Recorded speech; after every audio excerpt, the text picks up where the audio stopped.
మీద అనుచిత వ్యాఖ్యలు చేసిన చాలా కఠినమైన చర్యలు తీసుకుంటామని చెప్పి వాళ్ళు చెప్పడం జరిగింది. సో అది విని మాకు నమ్మకం కుదిరి మా ఎమ్మెల్సీ దువ్వాడ శ్రీనివాస్ గారి మీద, ఇంకా నేను వైసీపీ కార్యకర్తలు నేను మాధురి అనే నా మీద చాలా అసభ్యకరంగా సోషల్ మీడియాలో పోస్టులు పెట్టారు.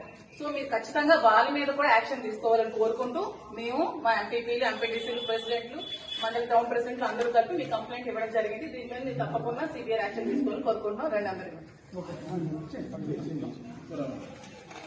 దానికి సంబంధించిన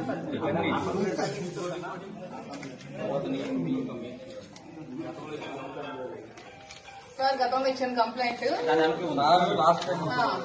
సార్ మీకు కంప్లైంట్ చేసి స్టేషన్ కి వచ్చి ఆల్మోస్ట్ అవుతుంది. మా శ్రీనివాస్ గారు ఎమ్మెల్సీ గారు జనసేన నుంచి చాలా థ్రెట్ ఉందని, చంపిస్తానని బెదిరించి చాలా కంప్లైంట్స్ పెట్టి 2 months బిఫోర్ మేము కంప్లైంట్ ఇవ్వడం జరిగింది.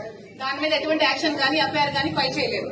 కానీ ఎప్పుడో 2 years బిఫోర్ శ్రీనివాస్ గారు ఏదో జనసేన పవన్ కళ్యాణ్ కోసం మాట్లాడారని చెప్పి దాని మీద కేసు ఫైల్ చేసిన వెంటనే ఎఫ్ఐఆర్ ఫైల్ చేయడం జరిగింది శ్రీనివాస్ గారు. మేము ఇచ్చిన దాని మీద మాత్రం ఇంతవరకు ఎటువంటి రెస్పాన్స్ కూడా లేదండి. అతను ఒక ఎమ్మెల్సీ. సో మాకు ఇంతవరకు మాకు కట్టే మాకు రావాలి కదండి. కేసు అయితే కాపీ ఇవ్వాలి కదండి, మాకు కాపీ ఇవ్వాలి కదా.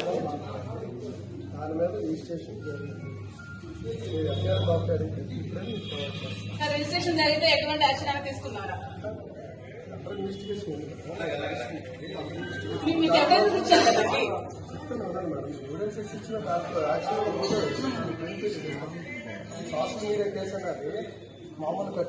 సరే మాకు అది ఎఫ్ఐఆర్